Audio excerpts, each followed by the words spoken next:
All right, I can't think of a crazier time and a crazier market for you to be looking for a house. And so the real question is now a good time to be making a purchase in the Midland area? And I'm gonna be answering all of that and a few other questions that you might have as well on the rest of this video.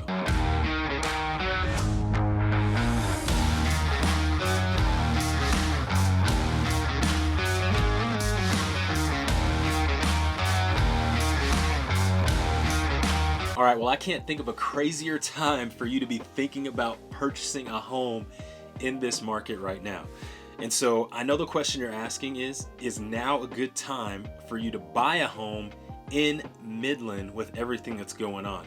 So I'm gonna lay it all out for you. I'm gonna let you know what's going on with the market, what's going on with interest rates, and also at the very end, I've got some information that you might be surprised about that's gonna help you make a decision on if you should actually make a purchase in the Midland, Odessa area right now today. What's going on, guys? I'm Jacobe Kendrick with the Bolt Real Estate Group. And if this is your first time to my channel, then click that subscribe button and the notification bell so you can get notified of every new release and new video that drops.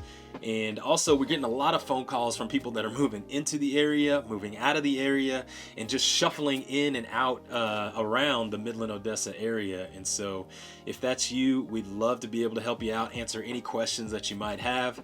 And we communicate in any way that you do as well. So you can give us a call, you can text us, email us, find us on any social media platform, and we would love to help you guys out. All right, so let's get right into it. So the question is now a good time to actually move to the Midland, Odessa area? And I'm gonna answer that question for you right now. What we're gonna do is take a little bit of a look into the data and why I think it might be a good time or a bad time for you to move to the area. Now, you're probably hearing a lot of things around, appreciation's going crazy. You know, in the past, our area was actually really crazy as far as moving into the area, and so things have slowed down a little bit for us here compared to other parts of Texas.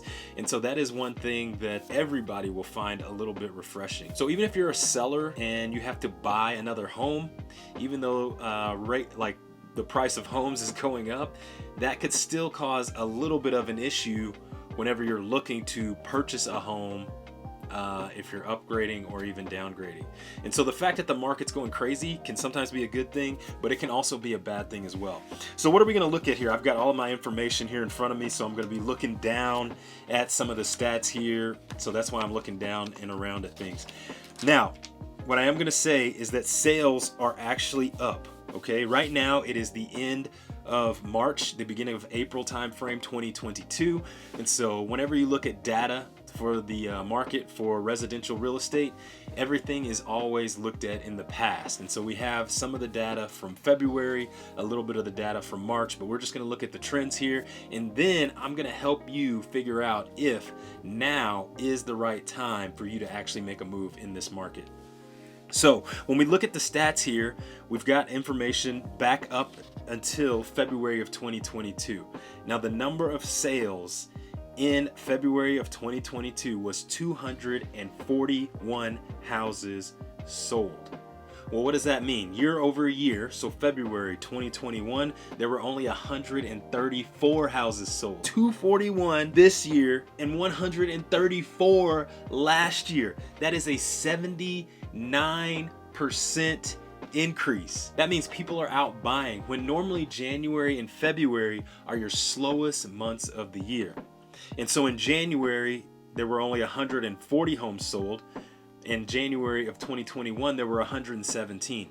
So there was a 19% increase year over year from January of 2022, from January of 2021 to January of 2022.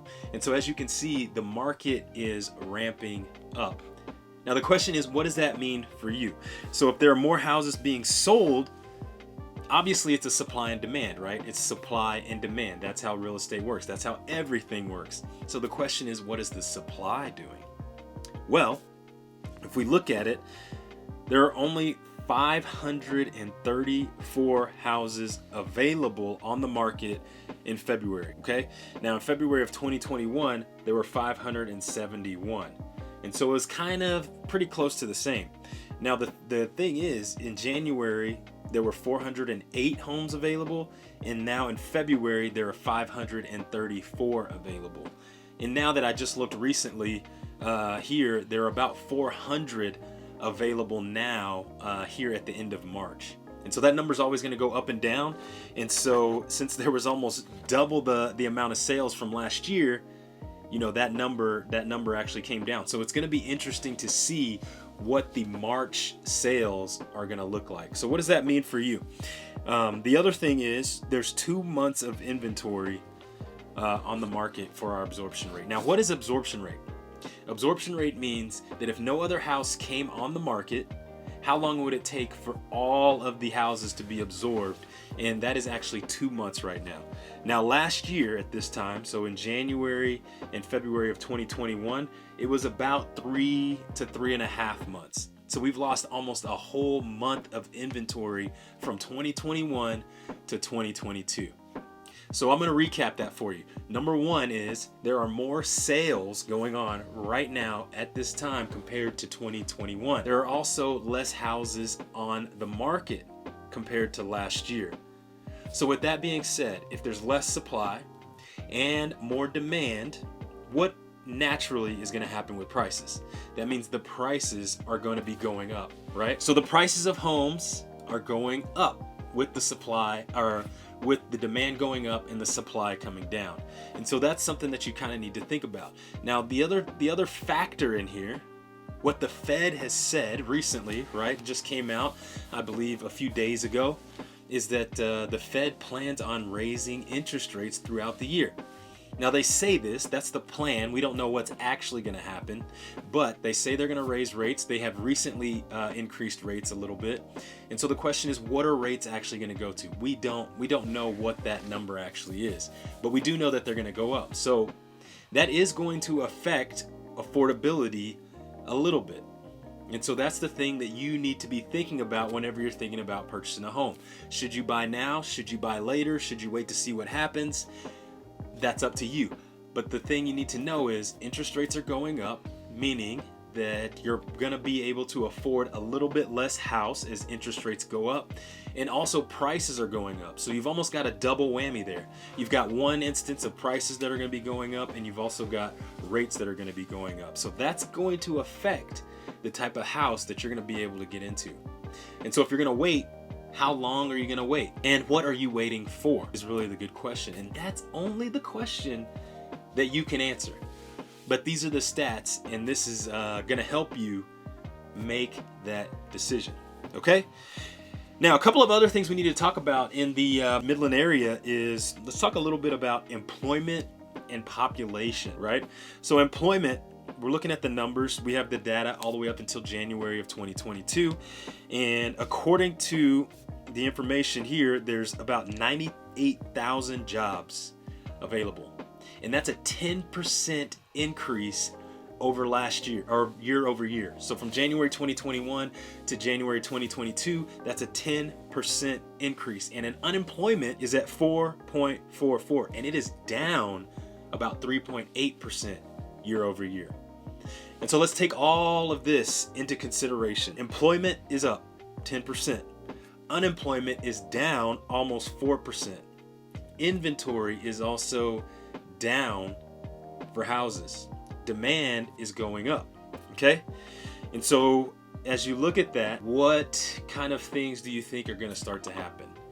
And so as I look at that, jobs are looking good. The price of oil is a little bit volatile at the moment. It's going up, but it's also coming down, but it's as high as it's been in a very, very long time. So we can assume that our employment and jobs is going to continue to go up. And so those are kind of the factors that you need to keep in mind whenever you're thinking about making a purchase here in the Midland area. Also, the other thing that we need to think about, that we need to keep in mind, are the global tensions and everything that's going on right now. I have no clue. The real answer is I have no clue how that's going to affect the housing market, oil industry, supply chain issues. All of those things are really, really volatile at the moment right now. And so those are the other things that we need to be looking at to see how they're going to affect us in this area especially here in the Permian Basin. And so as we recap here, we've got supply. Supply is going down. We've got demand. Demand is going up. Employment. Employment is going up. Unemployment. Unemployment is going down. And so all of these factors, as we look at them, shows that prices here in the area are probably going to be going up. And then we also have the factor of interest rates going up as well. And so is that going to affect demand? We don't know. That's the one thing that we're going to have to see. And so the last thing that I have for you, and the real question is, should you make a purchase right now in this market? And the real answer to that question is, it depends. It depends on what your situation is. Your life situation, and if you need to actually move, is what is going to determine that. And so if you, a lot of the situations that we have with our clients, they just got married, they just had a baby, or they just got a promotion at their job. And so the thing is you cannot time a market. You can't time a market. We have a lot of folks that think they can, but the reason why things are happening to you is because they're happening to you. You have no control over that. And so the best time to make a move is when it's time for you to make a move. And no, I know that sounds crazy. So I said the best time to make a move is when it's time for you to make a move. And how do you know that? Well, you just look at what's going on in the situation. And so you decide what you want, you look at your living situation, and then that's when it's time to make a move. And the one thing I will say is that when you start asking those questions, you'll actually know the answer. You'll know if it's time for you to make a move.